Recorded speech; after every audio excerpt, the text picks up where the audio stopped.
Israeli airstrikes in Gaza have hit the home of a doctor from the Nasser hospital in Khan Younis in southern Gaza, killing 9 of her 10 children. The doctor's husband is also critically wounded.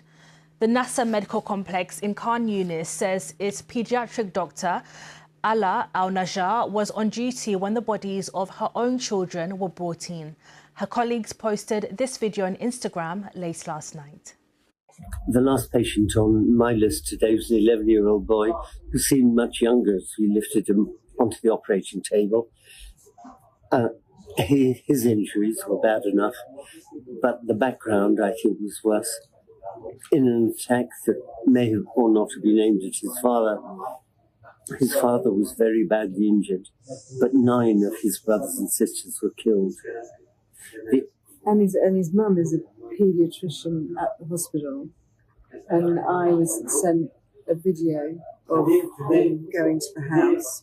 They lived opposite a petrol station, so I don't know whether the bomb set off some massive fire, but the video shows all of the children being pulled out of the fire, and they're absolutely charcoal to a crisp. It's horrific. I think it is unimaginable that for that poor woman, both of them are doctors here. The father was a physician here at the Nasser hospital. We've asked about him. He had no political and no military connections. He doesn't seem to be prominent on social media.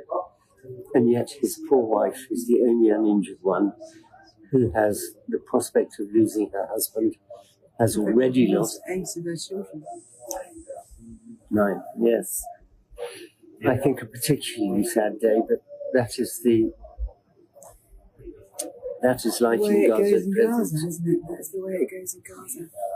But it is. We do say thank you for those who allow us to be here, and we're very grateful because it's important in this darkest of dark eras to stand with the oppressed. Thank you. Those were the colleagues of Dr. Ala there. Well, let's bring in our correspondent, Wira Davies, who's in Jerusalem. And Wira, you've been following this story for us. What more do you know about this strike on Dr. Ala's home? Well, look, this is one of the most egregious, horrific incidents of the war since Israel escalated its war in Gaza.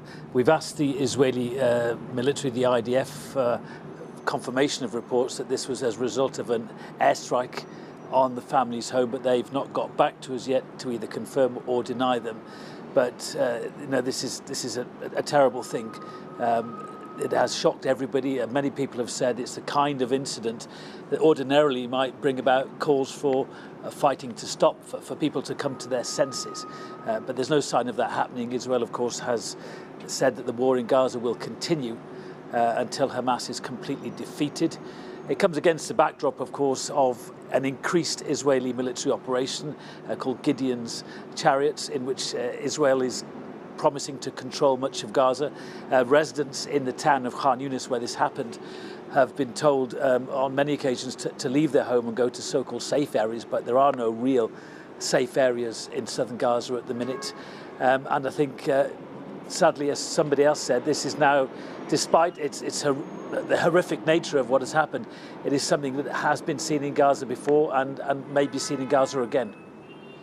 And Wira, what do you think the likely fallout will be from this attack? Because you're saying it's an attack that's shocked everyone there. Yeah, well, as I said, the Israelis haven't confirmed or denied what has happened yet. They haven't said what their target is. They always say that when they do have an airstrike or an attack from the ground, they're attacking Hamas targets. We'll see what they have to say about this one. But again, according to reports from people who knew this couple, they were both doctors. They were not politically affiliated. It is not known if their house was the intended target of a strike, but those details will hopefully come out as the day progresses. Wira, thank you. That's our correspondent, Wira Davies, there live in Jerusalem. Now let's speak to Ahmed Bayram, Media and Communications Advisor for the Norwegian Refugee Council Middle East. Thank you for joining us on BBC News. We continue to monitor the situation there in Gaza. Of course, Israel's renewed offensive there. But crucially, those efforts to get aid in after Israel partially lifted its 11-week blockade of the territory. What can you tell us in terms of aid that's perhaps getting to Gazans at the moment? A lot of this aid is of course, being looted on the way. I should start with that because last night my colleague was telling me that yet more trucks were taken away. Of course, that's a direct result of the breakdown of law and order. The other risk, of course, is that if Israel continues with this drip kind of strategy, allowing aid in very small numbers, it only means that it will add to the anxiety, the desperation of people. Some aid is getting to some areas, mainly central and southern Gaza, while the north is completely blocked and completely deprived of anything. I mean, today, again, she was telling me about how 1 kilogram of onions is now costing her $55. Of course, that's $55 that so many people don't have or can't afford. The numbers don't make sense anymore because the markets are empty and people can't live, on more than, one meal a day. So what we need to see is gushing of aid, not just a few trucks here and there that will get looted or, face so many difficulties reaching people. And even the aid that gets to people is nowhere near enough. You have seen pictures of people cramming around one bakery trying to get hold of a bag of bread. Israel should not keep that loaf of bread from people any longer. And in terms of your organisation's experience, where are the specific blocks in terms of getting the aid into Gaza?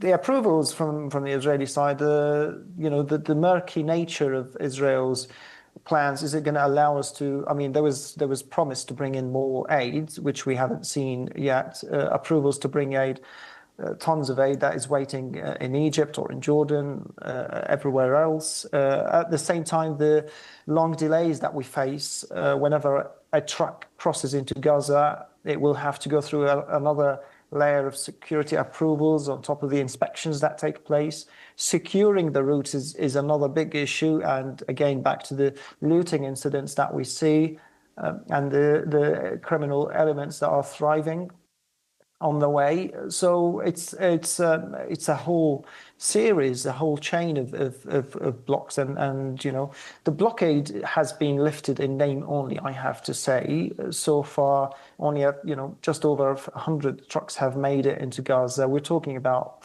probably 500, 600, 700, 1,000 trucks that we need to stave off the starvation that is rampaging all over Gaza, particularly amongst children and babies. Ahmed Bayram from the Norwegian Refugee Council Middle East, thank you for joining us on BBC News. Thank you.